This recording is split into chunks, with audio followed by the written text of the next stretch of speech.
चला कल्पतरुंचे आरव, चेतना चिंतामणीचे गाव, बोलते जे अर्णव पीयूषांचे। कल के दिन हमने देखा संत ज्ञानेश्वर महाराज अपनी प्रार्थना में भगवान से वरदान मांग रहे हैं कि हे भगवान, इस भूमंडल के जो लोग हैं उन लोगों के ऊपर, उन संतों की, महात्माओं की, गुरुओं की, सिद्ध पुरुषों की हमेशा कृपा बनी रहे। वर्षत सकल मंगली ईश्वर निष्ठांची मांदियाळी, अनवरत भूमंडली भेटतु या भूता। अनवरत का मतलब इनकी मुलाकात कभी खत्म न हो, हमेशा ये संत महात्मा मिलते रहे। अब आज का जो प्रवचन है वह संत ज्ञानेश्वर महाराज की जो प्रार्थना है, भगवान से पसायदान का दान मांग रहे हैं। वह दान भगवान से मांग रहे हैं कि हे भगवान, ऐसे संत महात्मा ऋषि मुनि जो है ये हमेशा इस समाज को, इस जीवात्मा लोगों को मिलते रहें। फिर ये जो संत महात्मा हैं इनका लक्षण क्या है? मंगलदायक तो होते हैं संत, मंगलमय तो होते हैं, धर्ममय होते हैं, पवित्र होते हैं, परंतु संतों का लक्षण क्या है? संत ज्ञानेश्वर महाराज ने इस प्रार्थना में संतों का लक्षण बतलाया है कि हे भगवान, ऐसे संतों के दर्शन चाहिए हमें, ऐसे महात्माओं के हमें दर्शन मिलना चाहिए। तब इनका पहला लक्षण चंद्र में जे अलांछन, मार्तंड जे तापहीन, ते सर्वाही सज्जन सोयरे होतु। जो चंद्रमा हो, चंद्रमा जैसे हो परंतु जिनमें दाग न हो, सूरज जैसे हो परंतु जिसमें आग न हो, ते सर्वाही सदा सज्जन सोयरे होतु। वो सभी के सोयरे अर्थात हितकर हो जाए। अब आज का जो उनका कहना है भगवान से, वह एक विशेष संतों का लक्षण है। इसके अगला जो श्लोक है मैंने आपको बतलाया। आज का जो संत ज्ञानेश्वर महाराज का श्लोक है वह श्लोक ये है, चला कल्पतरुंचे आरव, चेतना चिंतामणीचे गाव, बोलते जे अर्णव पीयूषांची। ये संतों का लक्षण है। ये जो श्लोक है इसको हम 3 दिन तक प्रवचन में लेंगे। आज का जो प्रवचन होगा वह चला कल्पतरुचे आरव, उस तरफ हे भगवान हमको उस तरफ लेकर चलो जो चलते हुए कल्प तरु हो, कल्प वृक्ष हो। कल के दिन जो प्रवचन होगा, चेतना चिंतामणि चे गाव। चिंतामणि तो पत्थर है, चिंतामणि तो बोलता नहीं है, परंतु ये बोलने वाले चैतन्य चिंतामणि है। ये चिंतामणि रत्न बोलते हैं। और बोलते जी अर्णव पीयूषांचे। अर्णव का मतलब समंदर। समंदर कभी किसी से नहीं बोलता, परंतु ये अमृत के सागर हैं जो बोलते हैं। अब ये संतों का जो विशेष लक्षण है, इस लक्षण में व्याकरण में एक बड़ी अच्छी बात आई है। जिसने व्याकरण जाना हो, अलंकार, व्याकरणों में जो अलंकार होते हैं, उस अलंकार में एक रूपक नाम का अलंकार होता है। बड़ा ही श्रेष्ठ अलंकार है।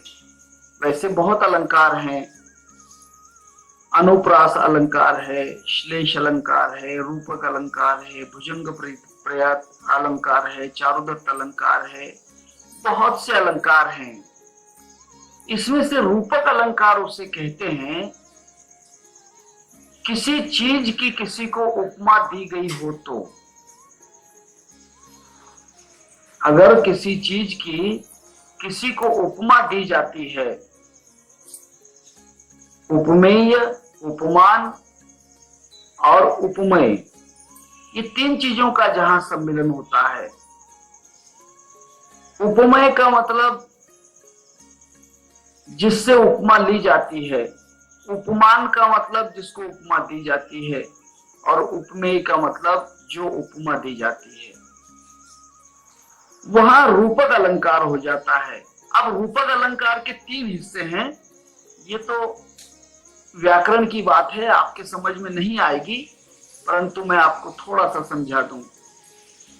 जैसे अंग्रेजी में पॉजिटिव, कंपेरेटिव और सुपरलेटिव, ऐसे 3 प्रकार की डिग्रियां होती हैं व्याकरण में, ग्रामर के अंदर। अगर कोई ग्रामर जानते होंगे तो उन्हें पता है। पॉजिटिव डिग्री, कंपेरेटिव डिग्री और सुपरलेटिव डिग्री। पॉजिटिव डिग्री का मतलब होता है ठीक है, कंपेरेटिव का मतलब होता है और ठीक है, और सुपरलेटिव का मतलब होता है बहुत ठीक है। इसको अंग्रेजी में एक शब्द का इस्तेमाल बड़ा अच्छा होता है, गुड, बेटर, बेस्ट।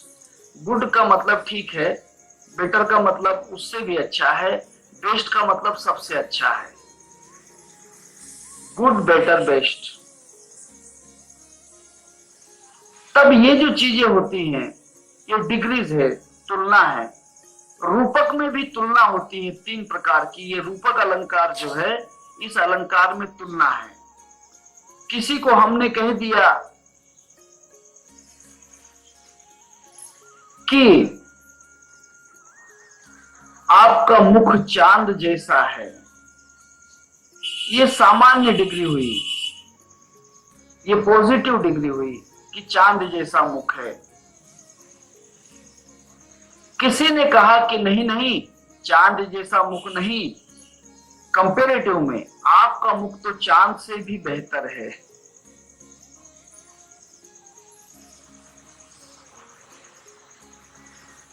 और कह दिया सुपरलेटिव में, हजारों चंद्रमा आपके मुख के आगे फीके हैं, सुपरलेटिव डिग्री।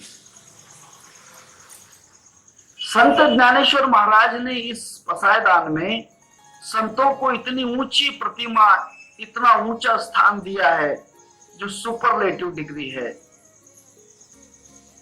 जिसे उच्चतम रूपक कहते हैं। एक रूपक के 3 प्रकार हैं, एक न्यूनतम रूपक अलंकार, दूसरा जो होता है मध्यम रूपक अलंकार, और तीसरा होता है उच्चतम रूपक अलंकार। अगर संत ज्ञानेश्वर महाराज संतों को चांद जैसा कहते तो यहां न्यूनतम होता, और अगर वे कहते कि चांद जैसा, चांद से बढ़कर कहते तो जो होता मध्यम हो जाता। परंतु चंद्रमा भी आपके लिए हल्का है। ऐसी जो डिग्री है, ये उच्चतम रूपक अलंकार है। मैं व्याकरण नहीं सिखा रहा हूं आपको। संत ज्ञानेश्वर महाराज ने ये जो 2 श्लोक हैं,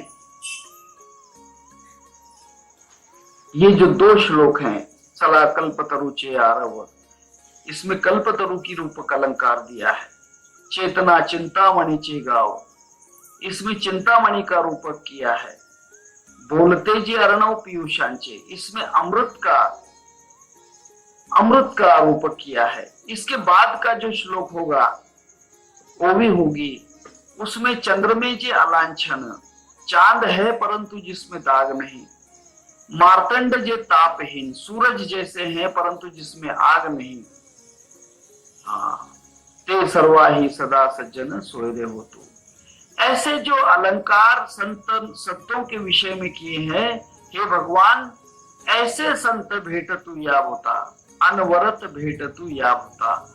इस भूमंडल के लोगों को हमेशा ऐसे संत महात्माओं की मुलाकात होती रहे। अब हम पहला जो रूपक है, संतों का लक्षण बतलाया है, क्या वह लक्षण संतों में हो सकता है जो कल्पतरु से भी बढ़कर हो? ऐसा लक्षण संतों में है और होता ही है, होता ही है। अब पहला जो है, चला कल्प तरुंचे आरव, हे भगवान मुझे उसके तरफ ले चलो, इस समाज को, इस जीवों को उनकी तरफ बढ़ाओ, वो संत महात्माओं की मुलाकात कराओ जो कल्पतरु हैं। चला कल्पतरुचे आरव, जो चलते हुए कल्पतरु हैं। आपको पता होगा कल्पतरु जो होता है, पहले कल्पतरु का लक्षण जान लेना, फिर चलते हुए कल्पतरु संत कैसे होते हैं इनके विषय में बात करूंगा। कल्पतरु के वृक्ष के नीचे बैठकर कल्पना करना पड़ती है, तब वहां आपकी कल्पना पूरी करेगा। कोई भी कल्पतरु के नीचे बैठेगा तो ही कल्पना पूरी होगी, अगर उससे दूर है तो कल्पना पूरी नहीं होगी। दूसरी बात, कल्पतरु का वृक्ष किसी के पास चलकर नहीं जाएगा, आपको ही उसके पास जाना पड़ेगा। कहते हैं, मैंने ग्रंथ में पढ़ा है, अभी भी भूमंडल के अंदर एक जगह कल्पतरु है, जो सप्तशृंगी की देवी का स्थान है, सप्तशृंगी गढ़, वहां पर कहीं तो भी कल्प वृक्ष है, ऐसा मैंने पढ़ा है। वहां सफेद नाग है, कल्पतरु है, पारस है, ये तीन चीजें वहां पर हैं, लेकिन भाग्यवान को ही दिखाई देते हैं, सबको दिखाई नहीं देते। तब कल्प वृक्ष वो है जो भगवान ने स्वयं उसका रूप धारण किया। कल्प वृक्ष स्वयं भगवान का रूप है। इस संसार की कल्पनाओं को पूर्ण करने के लिए भगवान कल्प वृक्ष हो गए, परंतु भगवान अकेले कल्प वृक्ष बने, एक ही कल्प वृक्ष बने। कल्प वृक्ष संसार में एक ही है। जब 14 रत्न का मंथन किया, तब 14 रत्न के मंथन के समय कल्प वृक्ष नाम का जो वृक्ष है यह बाहर निकला। तब यह वृक्ष किसको दिया जाए, किसको दिया जाए? देवताओं ने और राक्षसों ने सोचा कि किसको दिया जाए। देवताओं ने कहा कि हे राक्षसों, आप ले लो कल्प वृक्ष, तुम्हारी हर कल्पना पूरी हो जाएगी। कहते हैं कभी कभी बुरे लोग भी अच्छा विचार कर लेते हैं, सेंसिबल हो जाते हैं, अच्छा विचार कर लेते हैं। राक्षसों ने एक विचार किया मन में कि हम राक्षसों का क्या भरोसा, कभी क्या कल्पना कर लेंगे, कभी क्या कल्पना। हमारी कल्पना की कोई सीमा नहीं, हम तो कुछ भी कल्पना कर लेते हैं, और ये वृक्ष हमारे दुख की जड़ बन सकता है। अगर हम बैठे बैठे कल्पना कर लें कि कहीं देवता आ रहे हैं और हमारे पूरे राक्षसों का विनाश कर दिया, तो शायद उसी वक्त विनाश हो जाए। इसीलिए हे बाबा, हे भगवान, ये कल्प वृक्ष देवताओं को ही दे दो, हमें नहीं चाहिए। उन्होंने कल्प वृक्ष नहीं लिया और कहा कि ये देवताओं को दे दो, हम लोग कल्पना नहीं करते, हम तो कर्तव्य पर जीते हैं, कल्पना कमजोर करते हैं, बलवान कर्म करते हैं। कल्पना करने वाला कमजोर होता है। जितने भी संसार में प्राणी कल्पना करते हैं, उसे दुनिया में एक नाम रखा गया। अगर कोई बता दे तो बड़ी अच्छी बात है। हमेशा हमेशा कल्पना करते रहना, उसका एक नाम है संसार में, उसकी किताब भी है, नहीं मालूम? शेख चिल्ली, उसे शेख चिल्ली कहते हैं। ये शेख चिल्ली होता है ना, करता कुछ नहीं है, सिर्फ कल्पना करते रहता है, उसे शेख चिल्ली कहते हैं। उसके बाद में एक नया शेख चिल्ली निर्माण हुआ जिसे मुंगेरी लाल कहते हैं, मुंगेरी लाल के सपने। ये कल्पना बड़ी विचित्र होती है। एक शराबी था, मैं आपको थोड़ा सा एक दृष्टांत दे दूं। एक शराबी था, गटर में पड़ा हुआ था। लोगों ने कहा कि भाई गटर में क्या पड़े हो, चलो घर जाओ। रात के 1-1:30 बज रहा होगा, क्योंकि शराबियों का समय नहीं रहता कब तक शराब पीना है, कब घर जाना है या नहीं जाना, ये भी उनके दिमाग में नहीं रहता। वो शराब पिया और गटर में पड़ा रहा। उसने कहा कि भाई चलो घर जाओ, बहुत हो गए आप। उसने कहा कि घर जाने की जरूरत ही क्या है। उसने कहा क्यों भाई, घर क्यों नहीं जा रहे हो? पूरी दुनिया घूम रही है, मैं देख रहा हूं पूरी दुनिया घूम रही है। शराबियों को चक्कर आता है नशे में, और ऐसा लगता है कि घर घूम रहे हैं, सितारे घूम रहे हैं, चांद घूम रहा है, हर चीज घूम रही है। उसने कहा कि भाई तुम देख नहीं रहे हो, पूरी दुनिया घूम रही है। अरे तो दुनिया घूम रही तो इससे क्या होगा? अरे घूमते घूमते मेरा घर भी मेरे पास आ जाएगा। ये घर जो है, मेरा घर घूमते घूमते मेरे सामने आ जाएगा, तो मैं उसमें चला जाऊंगा। ये शराबियों के लक्षण होते हैं, शेख चिल्ली के लक्षण होते हैं। शेख चिल्ली बोलो, शराबी बोलो, ऐसे ही लोग होते हैं, विचार भर करते हैं। शराबियों के बड़े अलग अलग लक्षण होते हैं।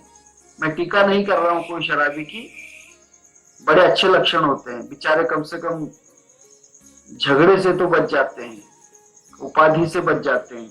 एक शराबी बड़ा पिया हुआ था, चाबी थी पास में, और चाबी हाथ में ले लिया, नशे में बड़ा मशगूल था। एक लाइट के खंबे को जाकर चाबी लगा रहा है, दरवाजा खोल, दरवाजा खोल। तो लोग बोलते हैं कमाल है, अरे ये आदमी खंबे में क्यों चाबी लगा रहा है, दिमाग है कि नहीं इसका? उसने कहा अरे भाई क्या कर रहे हो? अरे अपना मकान खोल रहा हूँ भाई, मकान खोल रहा हूँ। मकान खोल रहे हो, लेकिन ये मकान नहीं है, ये मकान नहीं है, अरे ये तो लाइट का खंबा है। उसने कहा बेवकूफ है, तुम्हें दिखता नहीं, तुम पिए हो, तुम शराबी हो, देखते नहीं मेरी बीवी ने ऊपर गैलरी में लाइट जला के रखा है, ऊपर लाइट लगा हुआ था, मेरी बीवी ने ऊपर लाइट लगा के रखा है, इतना भी तुम्हें मालूम नहीं? वाह भाई वाह। ऐसे ऐसे संसार में लोग पड़े हैं जो कल्पनाएं भर करते हैं, संसार की कल्पनाएं करते हैं, करते कुछ नहीं। राक्षसों ने सोचा कि बहुत हो गया, मैं आपको ज्यादा दृष्टांत, मेरे पास तो बहुत दृष्टांत हैं, इतने दृष्टांत हैं, इतने दृष्टांत हैं कि पूछो मत। बड़े बड़े लोगों को कई प्रकार की कल्पनाएं हो जाती है। कभी कभी बिना पिए हुए लोगों को भी कल्पना हो जाती है। पिए हुओं को तो होती है, बिना पिए जो लोग होते हैं उनकी कल्पना बड़ी विचित्र होती है। अब क्या हुआ कि एक आदमी दिल्ली में उतरा, दिल्ली शहर में स्टेशन पर उतरा, एक टैक्सी वाले को आवाज आई, टैक्सी वाले कम ऑन। टैक्सी वाला गया, बोलो साहब जी कहाँ चलना है? चलने की बात है, मैं बताऊंगा रास्ता, वहां चले चलना, पूछने की बात नहीं है, बताने की बात है। उसने कहा कि फिर भी कोई ठिकाना, तुझे क्या करना है, पैसे ले लेना, बस मीटर डाउन करो। अच्छा ठीक है, बैठ गया, उसमें टैक्सी में बैठ गया। अब वो उल्टी खोपड़ी सीधा ज्ञान तो था, पगड़ी बंधी हुई थी, दाढ़ी बढ़ी हुई थी, नाम नहीं बताता हूं, आप गुस्सा हो जाओगे। पगड़ी वाला था बेचारा, दाढ़ी वाला था। उसने कहा कि चलो ताजमहल चलो। उसने कहा कि भाई ये दिल्ली है, दिल्ली में ताजमहल कहां से आएगा? मैंने कहा कि किसे बेवकूफ बनाते हो, पूरा हिंदुस्तान जानता हूं मैं, पूरा हिंदुस्तान। कमाल है, अरे भाई दिल्ली में नहीं है ताजमहल, वो तो ताजमहल तो आगरा में है। ने कहा कि तुझे क्या करने का, चल मैं रास्ता बताता हूं, राइट लेफ्ट सीधे चलो, थोड़ा इधर करो थोड़ा उधर। वो परेशान हो गया, करीब 3 बार टैक्सी में पेट्रोल भर लिया। पूरा सुबह से लेकर, सुबह 6 बजे से लेकर तो शाम के 5 बज गए। टैक्सी वाले ने कहा कि बस भाई अब तो बहुत हो गया, अब ऐसा पैसेंजर दोबारा नहीं चाहिए, मैं जा रहा हूं, मुझे भोजन भी नहीं किया मैंने आपके साथ। उसने कहा कि बस बस, क्या हुआ, पैसे चाहिए ना, कितने चाहिए, डबल लूंगा पैसे, कोई चिंता की बात नहीं, मुझे ताजमहल ढूंढना है। उसने कहा कि सरदार जी नहीं मिलेगा, कहाँ परेशान कर रहे हो। उसने कहा कि कैसे नहीं मिलेगा, मैं रास्ता बता रहा हूं, नहीं मिलेगा। उसने कहा कि है ही नहीं तो कहां से मिलेगा। अरे है भाई है। उतने में उसने देखा 4 बजे नल ऑन करते हैं लोग, म्युनिसिपालिटी वाले नल, मालूम है ना आपको, म्युनिसिपालिटी वाले नल का कॉक ओपन करते हैं। तो क्या करते हैं, क्या करते हैं वो लोग, नल चालू करने के लिए एक उनके पास में पेचीदा एक डंडा होता है, उस डंडे से वहां उसको घुमाते रहते हैं। उसमें कॉक होता है, नीचे वॉल रहता है, उस वॉल को घुमाकर उसको लूज किया कि फिर नलों में पानी आ जाता है। अब उसने देखा, उसके पास गया, ए क्या कर रहे हो, कुछ नहीं नल खोल रहा हूं। बेवकूफ, तेरे वजह से मेरे को दिन भर में ताजमहल नहीं मिला, मालूम, मैं दिन भर टैक्सी लेके घूम रहा हूं और तू रास्ता घुमा रहा है। उसको लगा कि यही आदमी रास्ता घुमा रहा है, मैं कब से ताजमहल ढूंढ रहा हूं और ये आदमी रास्ता घुमा रहा है दिन भर में। सोचो सोचो कैसे कैसे कल्पना करने वाले लोग हैं संसार में। संसार में कल्पना बहुत कठिन है। कल्पना इंसान को कर्तव्य से दूर कर देती है। राक्षसों ने कहा कि भाई ये कल्पना का कल्प वृक्ष हमें नहीं चाहिए, देवताओं को दे दो। तब ऐसा जो कल्प वृक्ष था वह देवताओं ने लिया और स्वर्ग लोक में लगा दिया। स्वर्ग में एक ही कल्प वृक्ष है। संत ज्ञानेश्वर महाराज अति उच्चतम रूपक अलंकार कल्प तरुंचे आरव, अर्थात कल्प तरुओं का उद्यान, गार्डन, उसका पूर्ण नंदनवन, जहां कल्प तरु ही कल्प तरु है, एक नहीं दो नहीं हजारों कल्प तरु, कल्प तरु ही कल्प तरु है। ऐसे कल्पतरु, परंतु उन कल्पतरुओं का एक गुण बड़ा ही श्रेष्ठ है, वह यह है कि ये कल्पतरु चलते हुए हैं। चलता देवल पूज ले, नहीं पत्थर से काम, जितनी आत्मा पूजिए उतना शालिग्राम। चलते हुए कल्पतरु हैं। और इन संत रूपी कल्पतरुओं का एक गुण यह है कि जिसकी भी कल्पना में जो लोग होते हैं, जिसके पास कल्पना आ गई कि वे उसके पास चलकर जाते हैं। हमें कल्पतरु के पास चलकर जाना पड़ता है, ये कल्पतरु हमारे पास आ जाते हैं। और दूसरी बात तो ये है कि ये कल्पतरु बड़े ही विचित्र हैं। कल्पतरु कल्पना से कल्पना का काम करता है, जो कल्पना की वो काम हो जाता है, परंतु ये कल्पतरु ऐसे हैं कि हमारी कल्पना को ही दूर कर देते हैं। बहुत विशेष गुण है। कल्पनेचा केला संगू तो योगियाचा योग भंगू।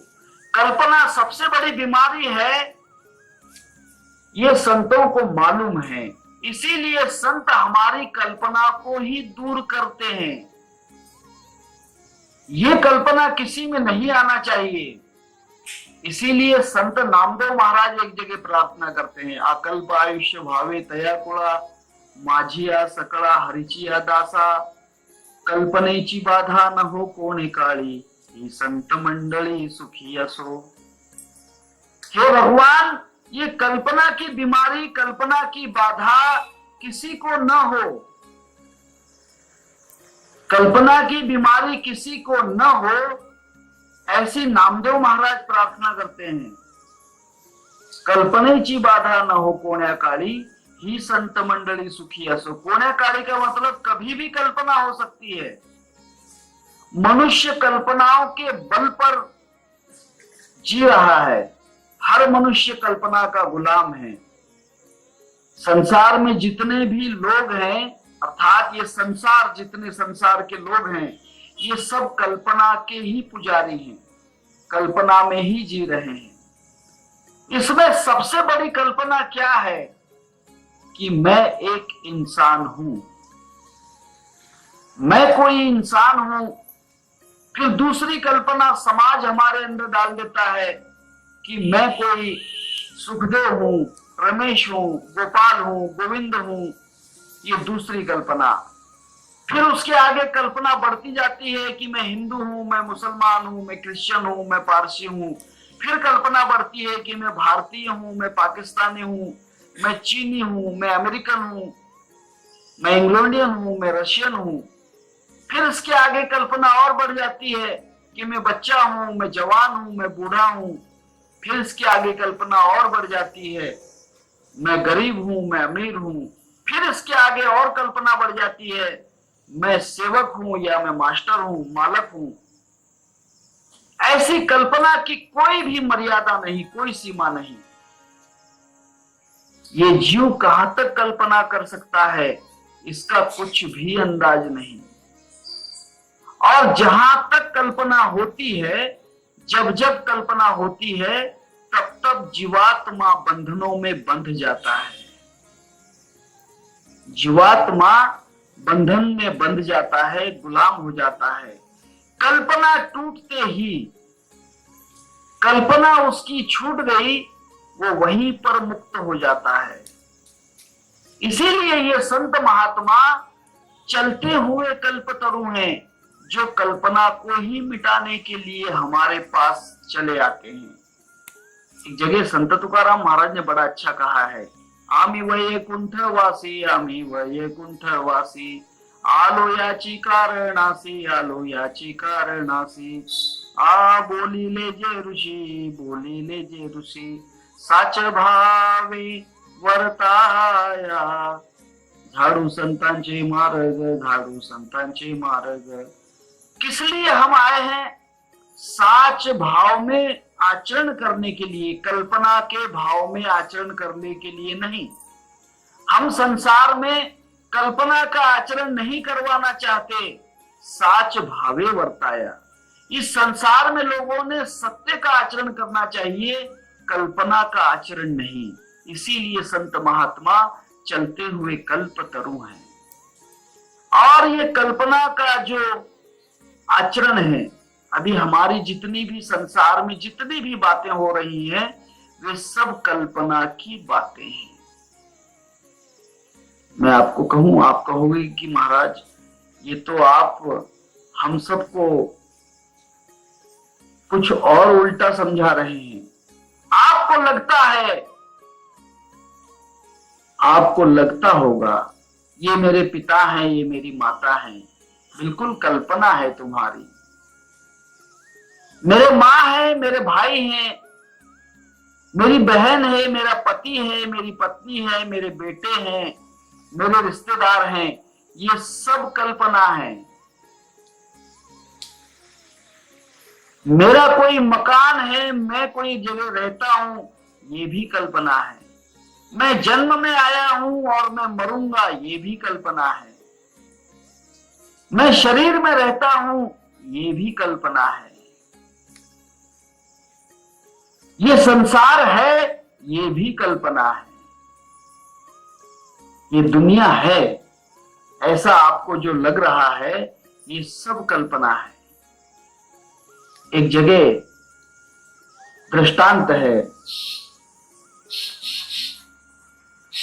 दृष्टांत बड़ा अच्छा है।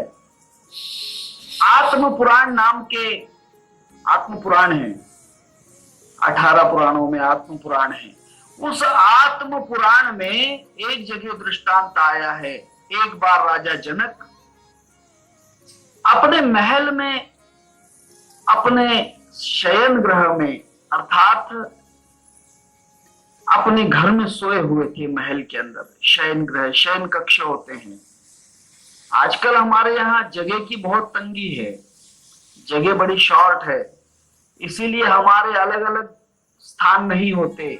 वास्तुशास्त्र के हिसाब से शयन कक्ष अलग होना चाहिए, सोने का रूम अलग होना चाहिए।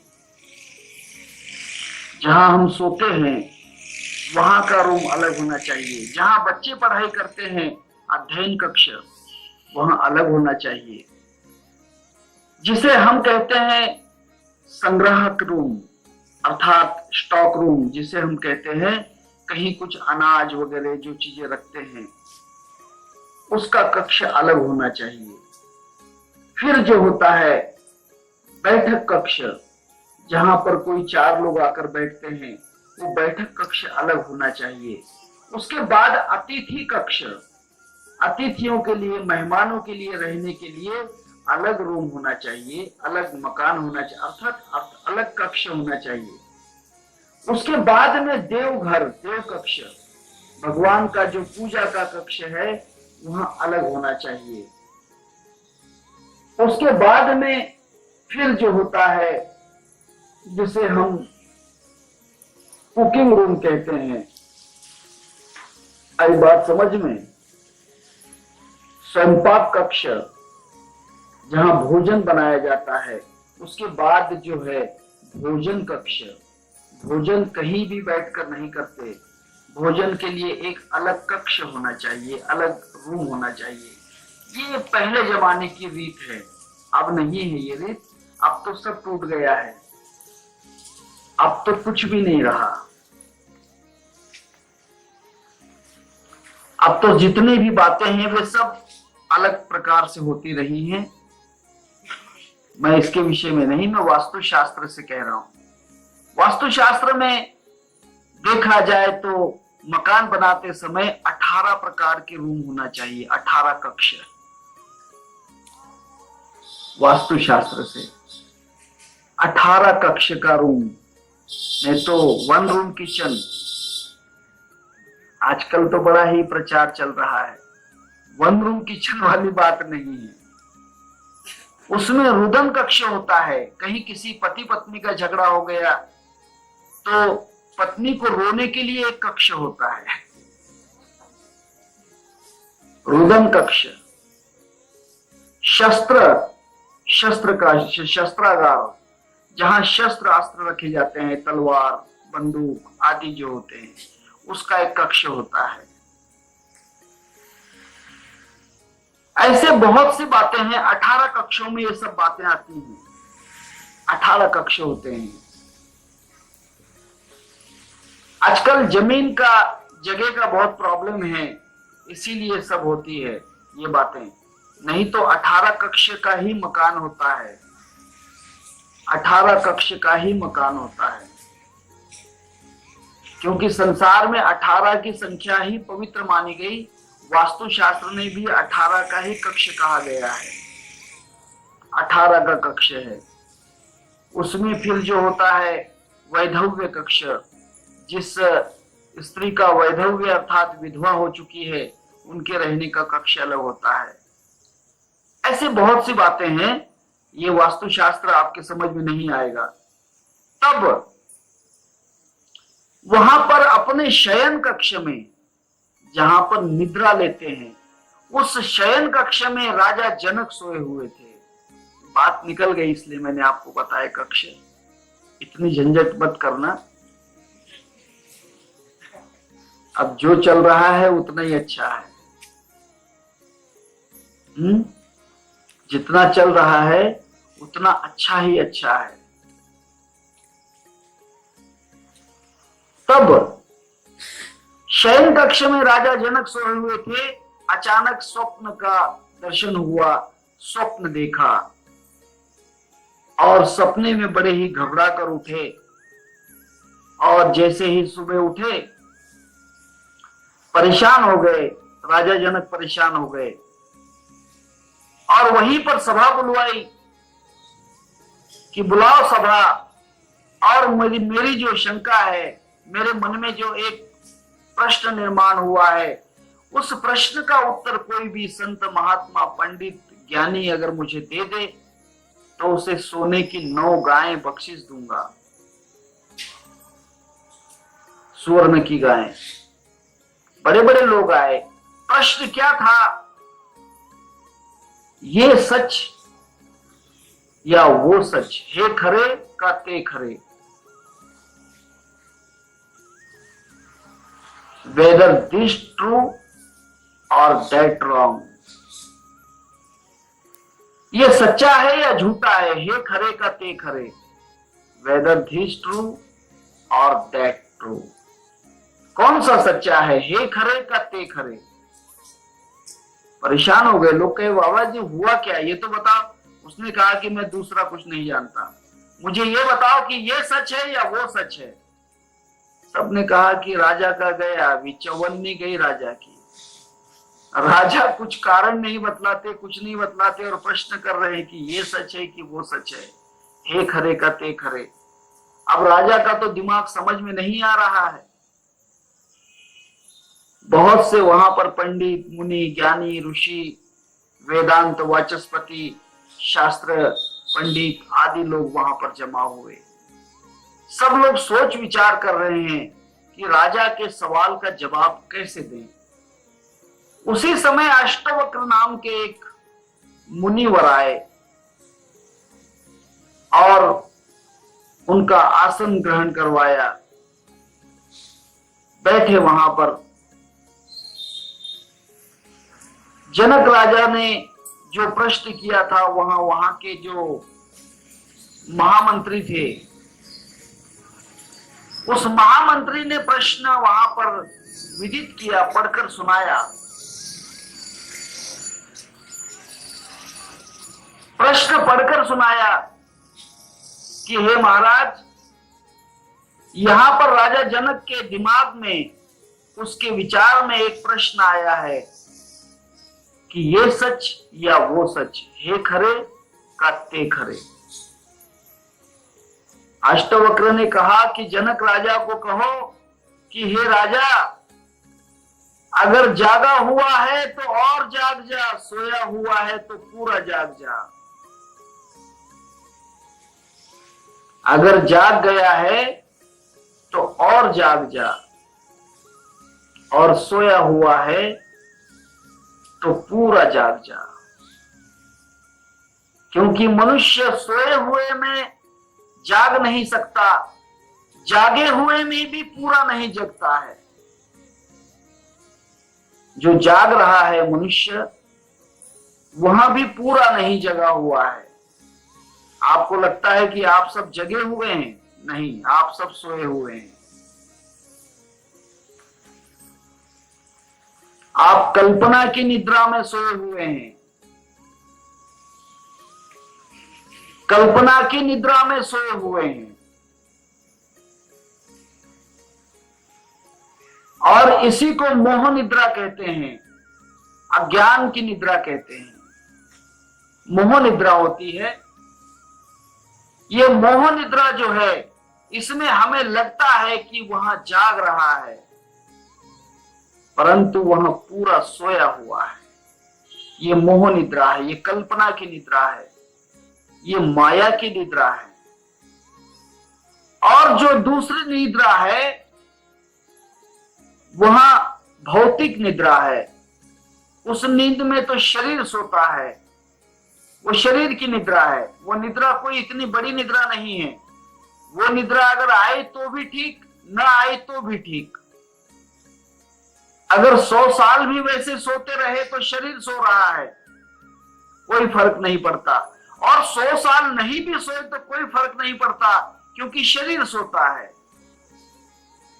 100 साल सोते रहे तो भी कोई फर्क नहीं, और 100 साल नहीं भी सोए तो भी कोई फर्क नहीं। तुम्हें पता नहीं होगा, अर्जुन जो थे वे कभी सोते नहीं थे। उनकी निद्रा ऐसी थी कि वह सोते हुए भी जागते रहते थे। उनका शरीर सोता था, वे कभी नहीं सोते थे। इसका एक साधन है, अगर आप करोगे तो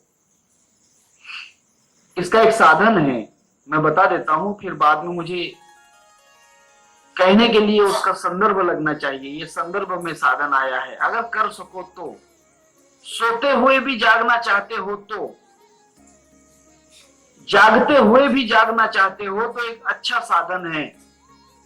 वो साधन ये है कि चलते हुए अपने आप को देखो, भोजन करते हुए अपने आप को देखो, पानी पीते समय अपने आप को देखो। जो भी कर्म कर रहे हो, अपने आप को देखो। इसका मतलब आंखें खोल के भी नहीं देखना है, आंखें बंद करके भी नहीं।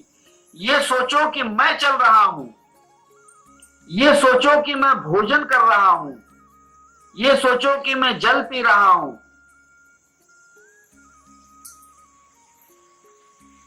आप तो भोजन करते करते खो जाते हैं, पानी पीते पीते खो जाते हैं, चलते चलते भी खो जाते हैं।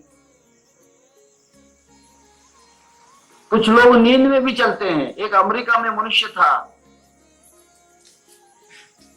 उसे नींद में चलने की आदत थी। नींद में कुछ लोग चलते हैं, नींद में उनका शरीर सोता है परंतु वे सोते नहीं है। इसीलिए नाइट वॉक नाम की बीमारी होती है। स्लीप वॉक कहते हैं, नाइट वॉक कहते हैं, स्लीप वॉक, नींद में चलने की आदत।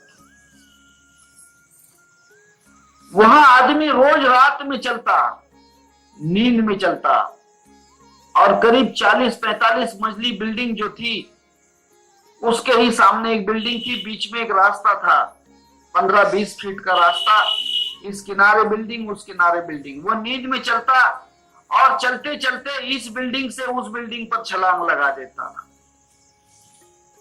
नींद में। लोगों ने कहा कि कमाल है, ये आदमी रोज रात में उठता है करीब 1-1:30 बजे और इस बिल्डिंग से उस बिल्डिंग पर जाता है, फिर वहां से इस तरफ आ जाता है। ऐसी भी क्या बात है? और ये गिरता नहीं है। 40 मंजिल का मकान है, बड़ा ऊंचा मकान है, बिल्डिंग है, एक प्रकार का टावर है, और यहां से कूदेगा, कोई दिन गिर जाएगा तो। वह नींद में कूदता था, उसे होश नहीं था। नींद में, स्लीप वॉक में, स्लीप वॉक में वहां कूद जाता था। अचानक एक दिन लोगों ने सोचा कि ये जब कूदेगा उस वक्त उसको आवाज देकर जगाएंगे कि भाई, अरे कहां प्राण दे रहे हो, कहां मर रहे हो। वहां उसका समय हुआ चलने का, और बेचारा इस बिल्डिंग से उस बिल्डिंग पर कूदने ही वाला था। लोगों ने कहा कि अरे अरे ठहरो ठहरो, गिर जाओगे। उसकी नींद खुल गई, सोया हुआ था, नींद में चल रहा था, उसकी वहीं से आवाज के कारण नींद खुली और वो उस बिल्डिंग पर नहीं गया, सीधा बीच में आकर नीचे गिर गया। 40 मंजिल से नीचे गिरा और प्राण चले गए, मर गया बेचारा। तब कुछ लोग नींद में चलते हैं। आप चलते हो दिन में, नींद में चलते हो। अभी देखो, मैं आपको याद दिला दूं, अभी आप होश में नहीं है, मुझे पूरा पता है। अभी आप मेरा प्रवचन सुन रहे हो, परंतु प्रवचन सुनते समय आप मेरी बात पे ख्याल देना, आप भूल चुके हो कि मैं कहां बैठी हूं, मेरा मकान कहां। आपको आपका मकान याद आ रहा है? याद करो। बच्चे याद आ रहे हैं? घर की कोई चीज याद आती है? नहीं, क्योंकि आप यहां पर प्रवचन में खो गए हो। किसी चीज में खो जाना ही नींद है। किसी भी चीज में खो जाना, यह नींद है। मैंने प्रवचन की बात कही आपसे, परंतु आप इसमें खो गए हो। किसी भी चीज में अपने आप को भुला देना, यह नींद है, ये नींद है। और इसी को निद्रा कहते हैं। यह कल्पना की निद्रा होती है। आप प्रवचन सुन रहे हो, प्रवचन की कल्पना में आप चले जा रहे हो, प्रवचन की कल्पना में बह रहे हो। उस कल्पना में बहते समय आप घर को बिल्कुल भूल गए, बच्चों को बिल्कुल भूल गए। अब आप बच्चों को याद कर रहे होंगे, क्योंकि मैंने आपको प्रवचन से बाहर निकाल दिया। आई बात समझ में? तब करना क्या है? अगर आप हमेशा जागृत रहना चाहते हो तो कभी नींद में भी आप जागृत रहोगे, शरीर सोता रहेगा, आप जागते रहेंगे। अगर मकान में कोई चोर भी आ जाए तो आप नींद में उसको आवाज देंगे, शरीर सोता रहेगा, उसको कहेगा कि बेटा कहां चोरी कर रहा है। हर बात का जवाब आपके नींद में भी रहेगा। और ऐसी स्थिति अगर आपकी परिपक्वता में चली जाती है तो मृत्यु भी एक निद्रा है। मरना जो है वो भी नींद है, दूसरा कुछ नहीं। जो कोई मरते हैं वो महानिद्रा में चले जाते हैं। महानिद्रा, मृत्यु को महानिद्रा कहते हैं। जागते हुए सोने को कल्पना की निद्रा कहते हैं, कल्पना की नींद है, मोह निद्रा है। और जो हम नींद में सोते हैं वह भौतिक निद्रा है, शरीर की निद्रा है। और मरने के बाद जो मुर्दा सो जाता है उसे महानिद्रा कहते हैं। उस महानिद्रा में भी आप नहीं सोओगे। किसी ने प्रेत को आवाज दी तो वो भी अंदर से कहेगा कि हाँ भाई बोल, क्या बात है, बोल। वे भी बात करेंगे आपसे, वे भी आपको बात करें। कलाम मस्जिद में बड़ी अच्छी बात कही कुरान में एक जगह कि जब कयामत का दिन होगा, पूरी दुनिया मिट जाएगी, उस वक्त जो सोए हुए मुर्दे हैं महानिद्रा में, उन मुर्दों को उठाया जाएगा और उनसे बोला जाएगा महानिद्रा में। जितने भी लोग, इसलिए इस्लाम धर्म में कहीं कहीं एक बात है कि मुर्दों को जलाया नहीं जाए, उनको गाड़ दिया जाना चाहिए। ये उनका विचार है कि उस निद्रा में से उनको जगाया जा सकता है, उठाया जा सकता है। और जब वे उठेंगे उस वक्त उनके सामने वो रोशनी होगी, कुल औज़ु बिरब्बिल फलक के मिन शर्रि मा खलक। इस दुनिया के खलक का मतलब इस दुनिया में एक अलग रोशनी होगी और वे सब मुर्दे उठकर खड़े हो जाएंगे। ये महानिद्रा से उठाने की बातें हैं, ठीक है। कोई कोई जागे हुए संत महात्मा होते हैं, वे मुर्दों को उठा देते हैं। हम कहते हैं उसने जिंदा कर दिया, जिंदा नहीं किया, उस मुर्दे को महानिद्रा से उठा दिया। जो खुद जगा हुआ है उस मुर्दे को महानिद्रा से उठा सकता है। जिंदा करना कोई अलग बात नहीं है, किसी को जीवित करना, यह उस महानिद्रा से उसको उठाना है। तब महानिद्रा में आप नहीं, मरे हुए अवस्था में भी आप जागते रहोगे। मैंने आपको कल ही बात कही कि यीशु ख्रिस्त शूली पे चलाने के बाद भी उनके शिष्यों के साथ भोजन करने के लिए आए लास्ट सफर में। उनको मरने के बाद भी वे भोजन के लिए चले आए, क्योंकि वे जागे हुए थे, वे जागे हुए थे। महानिद्रा में उनको नींद नहीं आई, वो महानिद्रा में भी जागे हुए थे। ये बात है। तब इस नींद में जागते कैसे हैं, साधन ख्याल करना। कुछ भी अगर काम करते हो तो उस वक्त पूरे होश में रहना। नहीं तो हम काम एक जगह करते हैं और दिमाग दूसरी जगह रहता है, मन दूसरी जगह भटकता है। जो भी काम करो उस काम की जगह आप स्वयं साक्षी बन जाओ। इसीलिए साक्षी की साधना बड़ी अच्छी किताब है। मैंने आपको पहले कहा था गुरु पूर्णिमा के समय कि साक्षी की साधना ये एक ऐसी किताब है जिसमें आप स्वयं हर काम के, हर चीज के, हर जगह के साक्षी बन जाते हो। मृत्यु के भी साक्षी बन जाते हो, निद्रा के भी साक्षी बन जाते हो, जागृति के भी साक्षी बन जाते हो। साक्षी की साधना करना क्या है? इस साधना में करना क्या है? पहली साधना, इस साधना में जब सांस लेते हो तो सांस की तरफ देखो। गुरु कभी किसी को मंत्र देते हैं, सांस में ध्यान करवाते हैं तो आपको जगाने के लिए है।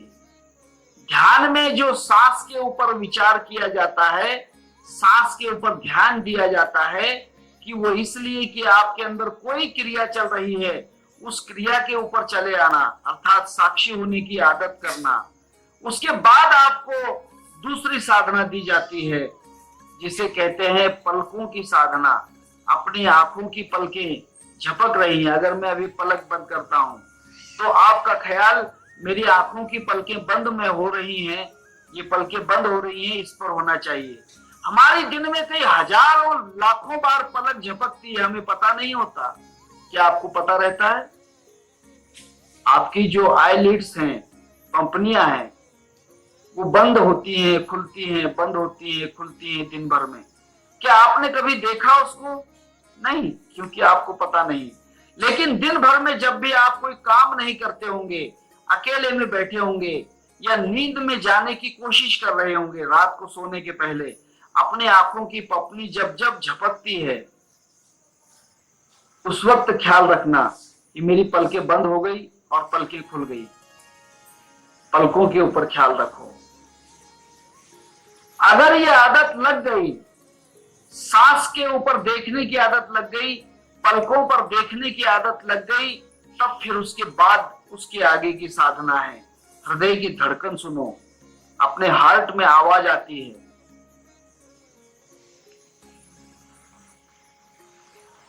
आवाज आती है,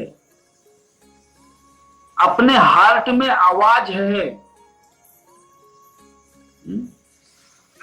शायरों ने यूं ही नहीं लिखा है, ठीक है वो फिल्मों की बातें हैं, परंतु अपने हार्ट में आवाज आती है। उन्होंने शायद कल्पना से लिखा होगा, मनोरंजन के हिसाब से लिखा होगा, फिल्म अच्छी चले इसलिए लिखा होगा, परंतु ये बात सत्य है कि हृदय के अंदर आवाज आती है। डॉक्टर लोग जब कानों में स्टेथोस्कोप लगाते हैं और स्टेथोस्कोप की जो जिसे हम कहते हैं माइक रहता है, उस माइक को हमारे छाती से लगाते हैं तो उसमें आवाज आती है। कभी सुना है? कभी कभी किसी के छाती से कान लगाकर बैठो तो कानों में वहां आवाज आती है।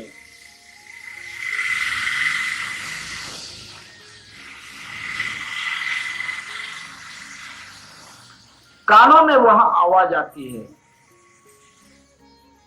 अब ये आवाज कान लगा के नहीं सुनना है, ये आवाज आंखें बंद कर लेना है, उस आवाज को सुनने की कोशिश करना है। यही अनाहत की साधना है। अनाहत जो है उसकी साधना है। जो इसमें उतर जाता है वह अनाहत की साधना में पार हो जाता है। पहले सांसों के ऊपर ख्याल करना पूरा सीख लो, फिर पलकों के झपकने के ऊपर ख्याल रखना, खुलने के ऊपर।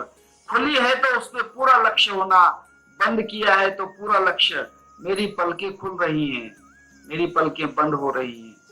पूरा पूरा विचार, ज्यादा देर नहीं, करीब आधा घंटा रोज। 112 प्रकार की ध्यान साधनाएं जो हैं उसमें ये साधना है, साक्षी की साधना। फिर हार्ट की अर्थात धड़कन की आवाज। ये आवाज कहीं नहीं जाती कि कैसी होती है।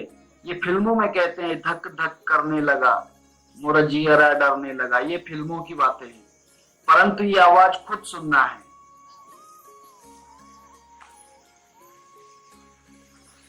फिर इसके बाद चौथी जो साधना है, चौथी स्टेप जो है, चौथी, अगर ये आप 3 स्टेप पार करते हैं तो चौथी स्टेप जो है, आप अपने शरीर को अंदर से देखोगे, बाहर से नहीं।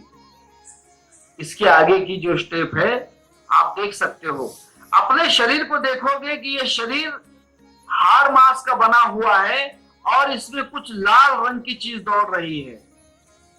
आपका दौड़ता हुआ खून आपको दिखेगा। उस दौड़ते हुए धमनियों की तरफ देखना है। दौड़ती हुई जो धमनियां हैं, कोई ऋषि मुनियों ने ही इसका अभ्यास किया, इस साधना का, और उन्हीं लोगों ने बताया है कि शरीर में 72,000 नाड़ियां हैं। वैसे तो गिनने वाला कोई 72 है ही नहीं, कोई भी 72 नहीं। उन्हीं ने बताया है कि नाभि में 14 नाड़ियां होती हैं। शरीर के नाभि स्थान में मूल 14 नाड़ियां हैं, ये उन्होंने देख कर बतलाया है। तब ये साधना ऐसी है कि दौड़ता हुआ खून नजर आएगा। उसके बाद 5वीं साधना हमारा जो फेफड़े हैं, लंग्स, अंग्रेजी में उसे लंग्स कहते हैं, फेफड़े, उसका स्पंदन आपको दिखाई देगा। फेफड़े हिलते हैं जब हम सांस लेते हैं, तो वे आपको दिखाई देंगे। जब ये 5 साधनाएं पूरी हो जाती हैं तो छठी साधना में आप अपने आप को देख लेते हो। पाहावे आपणासी आपण ज्ञान, ऐके ज्ञानाचे लक्षण, ज्ञान म्हणजे आत्मज्ञान, पाहावे आपणासी आपण ज्ञान। आप कहते हैं कि मैंने प्रकाश को देख लिया, ज्योति को देख लिया, मैंने अपने आप को देख लिया। नहीं भाई मेरे, ये तूने अपने आप को नहीं देखा है। अपने आप के देखने की साधना अलग होती है। और फिर सप्तम जो साधना है उसकी, अपने आप को इस संसार के परे देखना। ये संसार में जहां पर मैं हूं, पहले अपने आप को देखोगे, फिर मैं कहां पर हूं, मैं कौन सी जगह हूं, ये जब दिखेगा आपको, तब आप अपने मुंह से कहोगे हम वासी उस देश के जहां सदा ब्रह्म का खेल, झिलमिल झिलमिल ज्योत जले बिन बत्ती बिन तेल। आप उस वक्त कहोगे कि मैं इस संसार में रहने वाला नहीं हूं, मैं संसार से मेरा संबंध नहीं, क्योंकि संसार जो है मिथ्या है। तब आपको अपना मूल स्थान नजर आएगा। अब राजा जनक ने प्रश्न किया, दृष्टांत भूल गए क्या? दृष्टांत तो नहीं भूल गए ना?